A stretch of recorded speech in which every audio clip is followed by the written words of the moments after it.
alamin. Assalatu wassalamu ala asrafil anbiya wal mursalin wa ala alihi wa sahbihi ajmain, amma ba'd. Alhamdulillahirabbil alamin. Nah, kita sudah bersama Ustadz Umar Mita juga. Nah, alhamdulillah juga nih. Ustadz gimana? Sehat? Alhamdulillah. Gimana kabarnya sekarang? Kayaknya masih lemas. Enggak ya, Ustadz ya? Insyaallah. Masih separuh. Masih separuh. Insyaallah kita doain bersama semoga Ustadz diberikan kesehatan. Siapa qori yang sering kita putarkan? Royal siapa ya Ustadz ya? Tadi ada yang nanya juga Ustadz. Siapa? Kok jadi lupa? Tadi padahal baru dibahas. Syekh Salim Ar-Ruwaili. Salah satu qori yang Masya Allah dipilih oleh kita karena kejernihan dan kebeningan suaranya, tilawah dan kiroahnya. Beda tipis sama anak. Saya Insyaallah Ustaz. Karena omongan antum benar dicatat oleh malaikat raqib. Kalau salah biar dicatat oleh malaikat. Insyaallah kan terakhirnya insyaallah Ustaz. Ya, insyaallah kan bukan untuk membenarkan. Oh iya nggak boleh ya. Berarti itu tidak boleh ya Ustaz ya. Di dunia ini sudah banyak pembohong. Jangan antum nama-namain. Jangan ya. Astagfirullahaladzim. Maaf Ustaz tadi bohong. Maaf ya.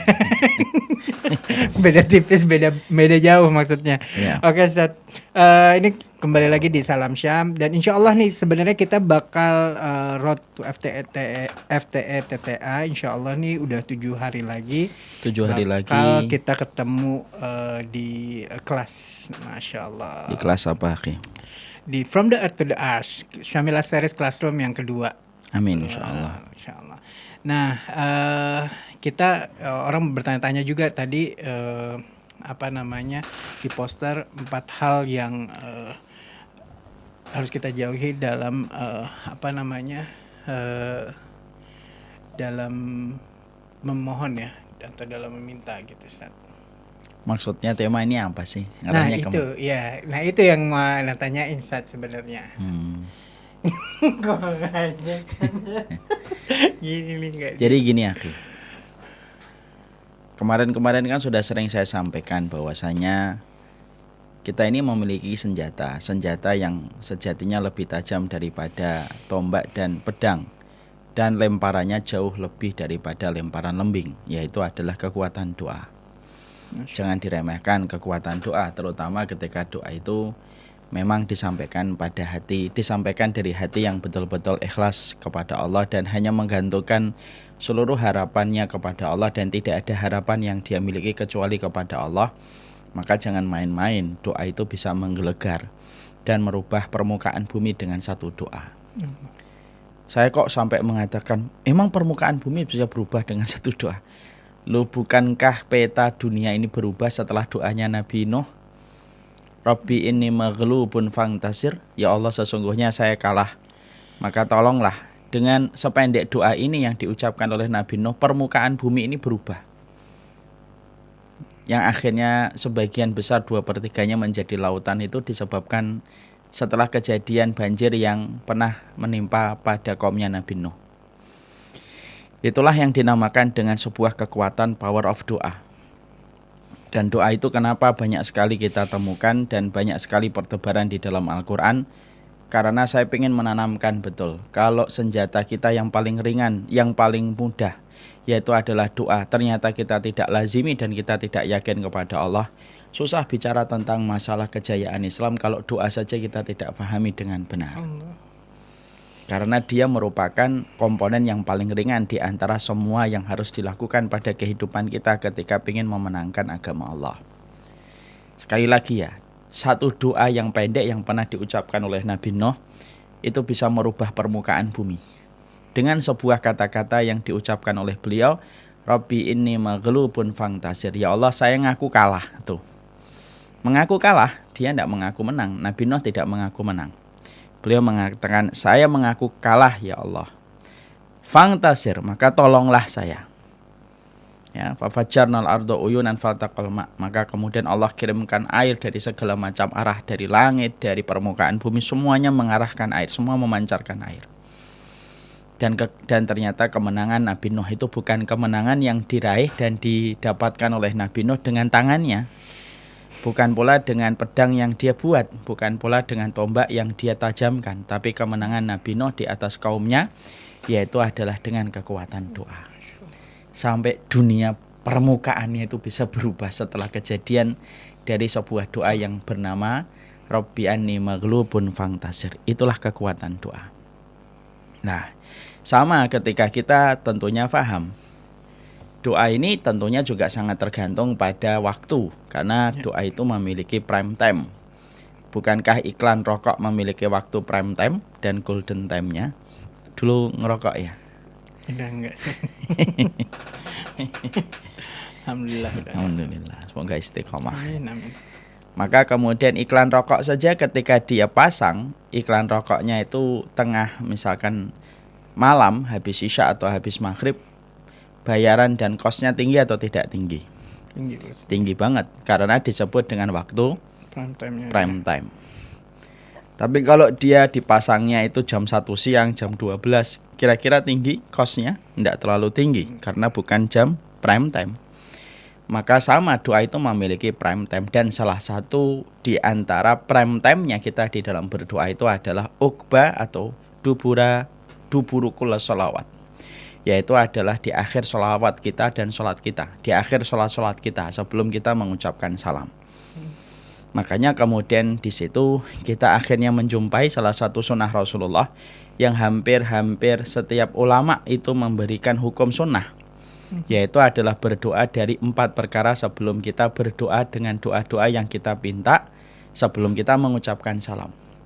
Dan doa yang diucapkan pada waktu itu, pada waktu sebelum kita salam, setelah kita mengakhiri secara sempurna bacaan tasyahud akhir kita, lalu tidak tergesa-gesa dan tidak terburu-buru mengucapkan salam, termasuk salah satu di antara prime time-nya di dalam kita berdoa dan meminta kita kepada Allah Subhanahu wa taala.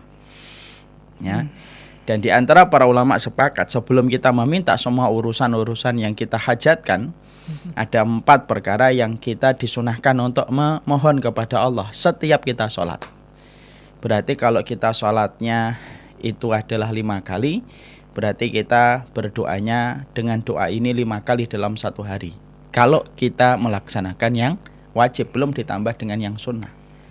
Karena frekuensi dan volume yang sering kita ucapkan pada doa ini, walaupun hukumnya sunnah tidak menjadi wajib, tapi saking seringnya volume kita ucapkan pada doa ini menunjukkan berarti 4 perkara yang kita berlindung dari apa yang kita sebutkan setiap kita sebelum salam, berarti itu perkara penting yang harus kita tadaburin,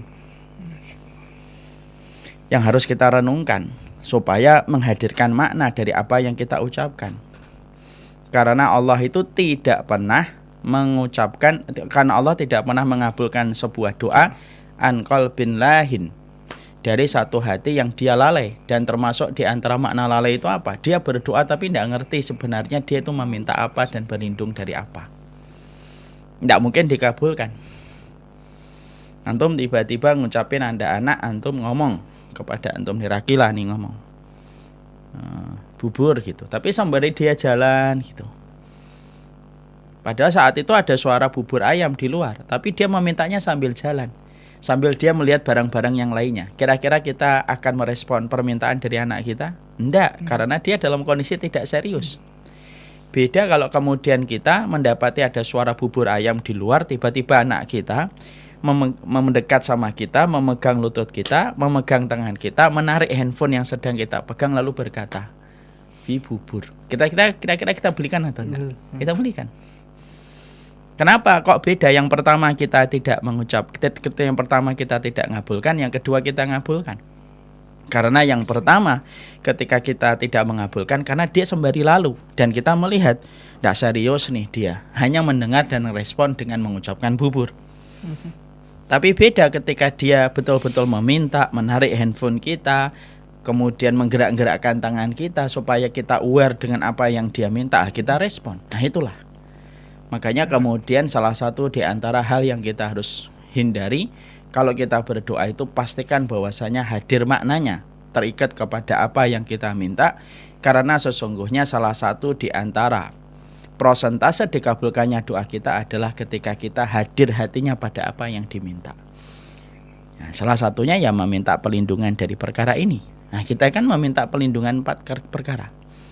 Makanya kemudian kita pengen bahas 4 perkara ini apa sih sebenarnya yang harus kita minta ketika kita kemudian setiap selesai sholat, baik dalam sholat yang wajib atau perkara yang sunnah, sholat yang sunnah. Bahkan seluruh ulama madhab Syafi'i, Maliki, Hanafi, Hambali semuanya mensunahkan untuk mengucapkan 4 perlindungan dari perkara ini. Karena 4 perkara ini sejatinya buruk. Memang tidak wajib, tapi itu sunnah dan Nabi tidak pernah meninggalkan. Berarti betul-betul kalau Nabi tidak pernah meninggalkan, berarti 4 perkara ini sejatinya penting banget untuk kita berlindung supaya kita tidak terjebak kepada 4 perkara ini pada kehidupan kita. Nah, tentunya kita paham ya, di antara yang diciptakan oleh Allah itu ada yang terkadang buruk, yang kita diperintahkan untuk berlindung darinya. Mana dalilnya Ustadz bahwasanya yang diciptakan oleh Allah itu ada yang buruk untuk kita ketika kita diperintahkan untuk berlindung darinya? A'udzu bikalimatillahi tammah min syarri ma khalaq. Aku berlindung dengan kalimat Engkau yang sempurna dari segala keburukan makhluk. Berarti ada makhluk yang diciptakan buruk. Buruk itu artinya bisa merusak kehidupan akhirat dan kehidupan dunia kita. Kenapa Allah ciptakan, hikmahnya itu apa sih Allah ciptakan makhluk yang buruk ini? Banyak. Salah satunya adalah supaya Allah tahu siapa yang berlindung kepadanya dan siapa yang tidak berlindung kepadanya. Coba kalau tidak ada keburukan makhluk, mungkin kita tidak akan pernah meresapi doa. Tapi karena kita tahu ada keburukan makhluk, disitulah kita itu meresapi permintaan kita ketika meminta perlindungan kepada Allah Subhanahu wa Ta'ala. Maka inilah yang menjadikan kita akhirnya mengetahui kita berlindung dari 4 perkara.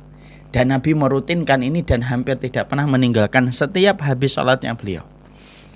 Coba antum sebutin doanya apa?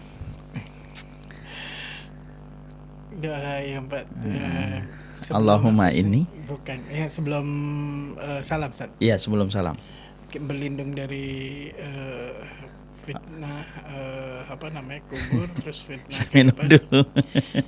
Apa ya kan ada 4 kan? Iya, 4. Kalau di itu Anda masih pakai bahasa Indonesia sih, Ustaz. Minta perlindungannya. Cuman tapi dalam hati enggak. Antum enggak ucapin? Belum menghafal. Allahumma inni a'udzubika min adzabi jahannam wa min adzabil qabri wa min syarri fitnatil mahya wal mamat wa min syarri fitnatil masihid dajjal. Jadi kita ini berlindung diri setiap kita habis sholat sebelum kita salam. Kita ini meminta kepada Allah itu 4 perkara perlindungan. Dan 4 perkara perlindungan itu memang sejatinya tidak ada yang paling efektif kecuali berlindung diri kepada Allah. Karena apa? Menghadapi 4 perkara ini dengan keimanan kita itu tidak bisa. Kecuali ketika kita mendapatkan pertolongan dari Allah. Antum kalau ada anjing, antum ada anjing di tengah jalan. Anjing itu milik tetangga antum. Anjingnya 5. Apa yang antum lakukan? Apakah antum akan hadapi sendiri anjing itu atau antum akan ngontak pemiliknya supaya pemiliknya itu memasukkan anjing-anjingnya? Apa yang antum akan lakukan? Panggil yang pemiliknya. Kalau saya sih hadapin dulu. Pasti kita akan nelpon kan pemiliknya. Pak, anjingnya di luar nih, gangguin saya. Tolong dimasukkan dong anjingnya. Karena dia kenal baik sama antum, dia akan ngomong, oh Sabto ini ya, oh kamu di luar, iya, saya akan masukkan. Simpel atau tidak simpel? Daripada kita menghadapinya secara langsung kan? Maka itulah yang kemudian kita berlindung kepada Allah. Berlindung itu dari 2, berlindung dari apa yang sedang dihadapi dan berlindung dari apa yang akan terjadi. Karena yang betul-betul berbahaya itu kan ada 2, berbahaya apa yang ada di sekitar kita dan berbahaya yang akan datang. Karena sekali lagi kehidupan iman itu selalu menjadikan kita mengetahui bahwasanya pembicaraan kita itu melampaui jauh ke depan. Pembicaraan kita itu jauh melampaui ke depan. Dan kita berlindung dari 4 perkara.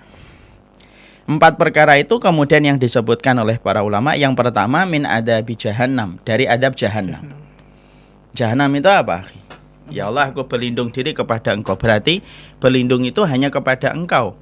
Kepada Allah, tidak boleh kepada yang lainnya. Berlindung kepada Allah itu 2. Berlindung kepada Allah langsung dan berlindung kepada Allah melalui kalimat-kalimat Allah. Seperti saya berlindung dengan ayat kursi. Boleh atau tidak? Syirik atau tidak? Boleh, karena berlindung dengan kalimat Allah. Selain dari 2 perkara itu tidak boleh. Dan bisa jatuh pada perkara kesyirikan. Maka berlindung diri itu dari 4 perkara. Yang pertama yaitu min adabi jahannam. Nah, sekarang saya tanya sama antum, walaupun saya skeptis ya antum bisa jawab atau enggak. Makanya jangan standar nih. Sesungguhnya neraka jahanam itu ada berapa lapis? 7 ya. Ada 7 lapis. 7 lapis itu apa aja, Ki? Yang paling bawah itu Yang paling bawah itu yang membakar itu dari orang-orang munafik itu. ya, yang pertama hawiyah. Yang kedua, Yang pertama hawiyah. yang Yang pertama paling hawiyah. bawah, yang Ya, paling bawah hawiyah. Setelah itu jahim. jahim. Ya, setelah itu sakor. Ya, setelah itu ladha. Ya, setelah itu khutomah. Setelah itu sa'ir. Setelah itu jahannam. Jahannam itu yang paling atas. Jahannam itu yang paling atas. Yang paling bawah dinamakan dengan Yang paling bawah dinamakan dari Yang paling bawah apa, akhi? Jahim. Hawiyah. Hawiyah ya. Hawiyah itu untuk siapa? Orang-orang munafik. Innal munafiqina fi darkil asfali minan nar. Orang-orang munafik itu berada di dalam kerak neraka yang paling dalam. Imam Ibnu Abbas berkata, sudah paling dalam kemudian ditutup lagi oleh Allah begini. Kenapa ditutup lagi oleh Allah? Sebagaimana kalau kita memanggang, kita tutup. Lebih panas atau tidak lebih panas? Lebih panas. Itu menggambarkan betapa bencinya dan murkanya Allah kepada orang munafik. Dan orang munafik itu banyak betul kalau sudah di akhir zaman.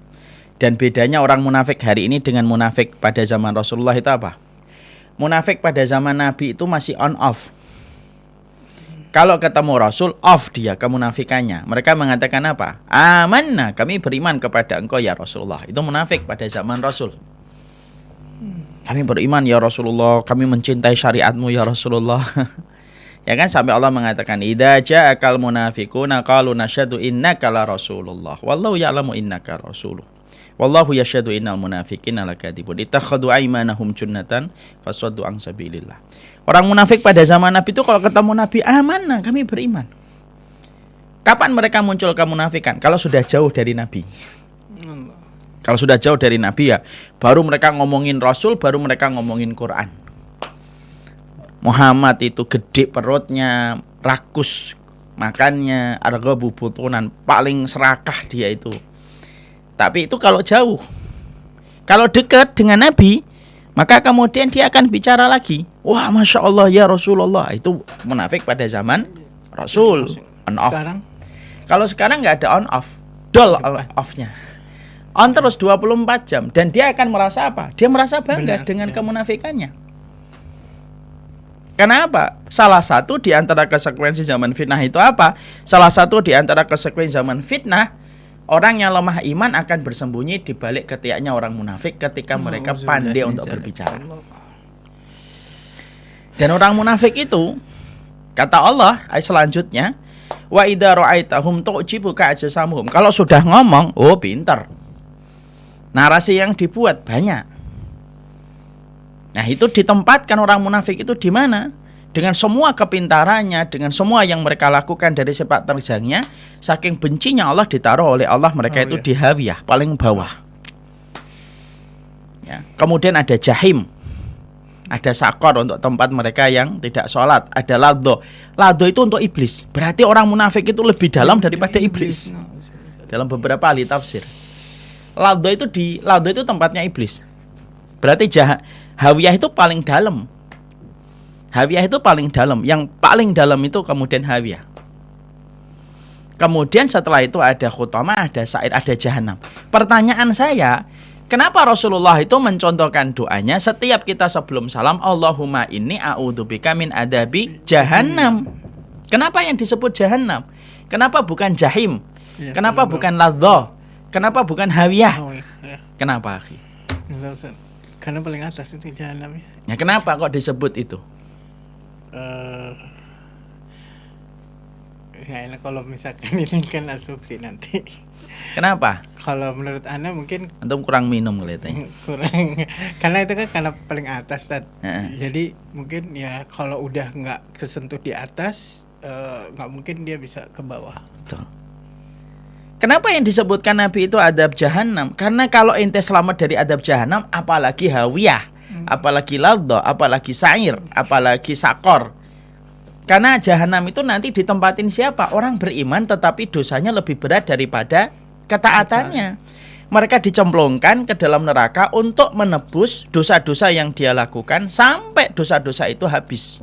Baru nanti dikeluarkan dari neraka untuk mendapatkan rahmat dari Allah selama di dalam hatinya ada iman walaupun seberat dinar. Masya Allah. Itu jahanam. Makanya di dalam jahanam itu, orang yang di dalam jahanam itu diterangkan, orang yang di dalam jahanam itu apa? Seluruh anggota tubuhnya dibakar oleh api neraka. Kecuali apa? Wajahnya. Wajahnya ini tidak bisa dibakar oleh api neraka. Kenapa?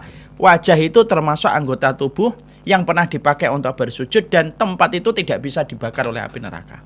Makanya bekas sujud itu bukan hitam di sini, karena Nabi tidak hitam di sini. Tapi kemudian yang dinamakan bekas sujud itu adalah ketika orang sudah di akhirat, kalau dia sujudnya betul-betul karena Allah, sujudnya itu akan memancar sebuah sinar. Kalaupun dicemplungkan dulu ke dalam neraka, dia berada di jahanam, seluruh anggota tubuhnya akan dibakar oleh api neraka kecuali wajahnya yang masih bercahaya. Itu jahanam. Makanya disebutkan apa? Jahanam. Karena kalau kita selamat dari jahanam, amin, maka sesungguhnya yang lainnya pasti selamat. Kalau disebutkan Allahumma inni a'udzubika min adzabil hawiyah, masih bisa ke jahim. ente kalau selamat dari hawiyah belum tentu selamat dari sakor. Kalau kita selamat dari sakor belum tentu kita selamat dari sa'ir. Kalau kita selamat dari jahim belum tentu kita selamat dari hutamah. Tapi kalau sudah disebut jahanam yang paling ringan, kalau yang paling ringan ente selamat, berarti sudah enggak akan masuk neraka. Dan jangan main-main dengan adab neraka itu. Kenapa jangan main-main dengan adab neraka? Karena Allah zat yang maha kuat saja, yang maha kuat aja mengatakan adabku pedih. Itu zat yang maha kuat, yaitu adalah Allah. Apalagi yang kemudian betul-betul orang yang meremehkannya. Maaf ya, kalau yang mengatakan dipukul itu saya, jangan percaya. Kenapa? Karena saya jarang dipukul. Mungkin dipukul saya mengatakan sakit. Tapi kalau yang dipukul itu adalah Mike Tyson, dia mengatakan sakit, berarti yang mukul Mike Tyson itu betul-betul kuat banget. Sampai setingkat Mike Tyson itu sakit. Kalau yang mengatakan adab neraka itu pedih, saya enggak usah percaya. Kenapa? Relatif. Tapi kalau yang mengatakan adabku pedih itu adalah Allah, zat yang maha kuat, maha perkasa, yang menggenggam langit dan bumi, yang tidak pernah merasakan sakit dan perih, sampai mengatakan inna adzabi lasyadid, sesungguhnya adabku itu pedih, berarti tidak main-main. Sepedih apa itu adab neraka? Allah yang maha perkasa aja bisa mengatakan adabnya dia itu pedih. Kalau yang mengatakan pedih Sabto, tidak usah percaya, Sabto ini jarang dipukul. Dia mungkin baru dipukul saya aja sudah perih kan gitu. Tapi kalau kemudian apa? Kalau yang mengatakan Allah pedih berarti betul-betul pedih. Dan itu yang kemudian kita harus mengerti. Makanya tidak boleh main-main. Berbuat dosa sebagai manusia biasa, berbuat dosa itu biasa. Tapi meremehkan dosa dan menghinakan dosa lalu menantang Allah itu sudah perkara musibah besar itu. Orang melakukan zina karena dia tidak kuat menahan syahwatnya, masih ada kemungkinan Allah menunggu dia untuk bertobat di waktu paginya. Tapi kalau orang meremehkan dosa, tidak main-main itu. Nabi saja ketika disebutkan adab jahanam, Nabi itu pingsan. Lalu berkata, apakah umatku nanti kuat ya Allah? Loh, itu seorang Rasul. Orang yang paling kuat fisiknya. Karena Allah yang membimbing langsung makanannya, minumannya itu. Bukan yang mengarahkan itu ahli gizi, Allah langsung yang mengarahkan. Nah, setingkat itu saja Allah kemudian menciptakan jahanam, jahim, ladha dan lainnya. Dan Masya Allah, ngeri kalau kita dapati orang sambil ketawa-ketawa, lalu ada orang yang kemudian menantang neraka, lalu dengan menantang neraka mendapatkan respon. Dan itu menjadi perkara yang sangat berat sekali. Paham, akhi? Kemudian kita lanjutkan, wa min adabi jahannam wa min adabil qabr. Kita berlindung dari adab kubur. Tentunya kita paham, ada fitnah kubur, ada adab kubur. Bedanya apa sih Ustaz? Beda. Fitnah kubur itu pertanyaan yang akan ditujukan manusia, setiap manusia ketika mereka datang di kuburan. Fitnah kubur itu sebenarnya ada beberapa hal. Satu, setiap orang ketika mati, pertama kali ketika naik ke langit yang ketujuh sampai dikembalikan ke alam barzah, dia akan melewati sebuah celah yang sangat sempit. Celah itu pasti dilewati setiap orang yang beriman ataupun orang yang tidak beriman akan melewati celah yang sangat sempit betul. Sampai Sa'ad bin Mu'adz saja kata Rasulullah yang kematiannya mengguncangkan arasy-Nya Allah pun melewati sempitnya celah itu ketika pertama kali meninggal dunia. Bahkan Rasulullah mengatakan kalaulah ada yang bisa selamat dari sempitnya celah di alam barzah itu pastilah anak kecil itu yang selamat. Tapi anak kecil pun anak kecil pun merasakan sempitnya celah itu ketika masuk ke alam barzah. Sempit itu fitnah, gelap itu fitnah kubur. Lalu mendapatkan pertanyaan tentang siapa nabinya, siapa rasulnya, siapa robnya, itu pertanyaan, itu fitnah kubur. Ada yang setelah fitnah kubur, kalau dia bisa menjawab namanya adab kubur. Kalau tidak bisa menjawab adab kubur. Kalau mendapatkan jawaban namanya nikmat kubur. Makanya Masya Allah adab kubur itu perkara yang besar. Kenapa kita berlindung dari adab kubur Ustadz? Penting. Karena kita teringat kepada sebuah riwayat yang disampaikan oleh Rasulullah dan disampaikan pula oleh sahabat Utsman bin Affan. Fa innal qabra manzilatun min manazilil akhirah. Faman naja minhu fama ba'dahu aisar, faman lam yanju fama ba'dahu asyad. Rasulullah Utsman bin Affan itu pernah beliau ditanya, "Wahai Utsman, kenapa kamu kalau duduk di samping kuburan nangis? Tapi kadang-kadang disebutkan kepadamu tentang neraka, tapi belum tentu kamu nangis. Tapi kami setiap menjumpai engkau duduk di samping kuburan nangis." Nah, sahabat Utsman menjawab, karena sesungguhnya kuburan itu merupakan terminal pertama di antara banyak terminal yang akan dilewati manusia menuju ke alam akhiratnya. Siapapun yang selamat pada terminal yang pertama, maka urusannya setelah itu pada terminal berikutnya menjadi mudah. Tapi siapapun yang tidak selamat pada terminal pertama, yaitu adalah kuburan, maka urusan setelah itu menjadi susah. Makanya yang kita harapkan itu apa? Pastikan betul di terminal pertama kita selesai dengan baik. Makanya kita berlindung terus. Makanya Nabi itu kalau ada orang lewat kuburan itu, Nabi kemudian ngetok nih, dok gitu. Istaidu min adzabil qabr. Dok, istaidu min adzabil qabr. Dok, istaidu min adzabil qabr. Dengan tongkatnya beliau ketika beliau sudah mulai sepuh, beliau memegang tongkat, menunjukkan kepada kita adab kubur itu berat. Makanya kalau saya pengen gampang Ustaz urusan akhiratnya, pastikan dulu aja di alam barzah itu kita selamat.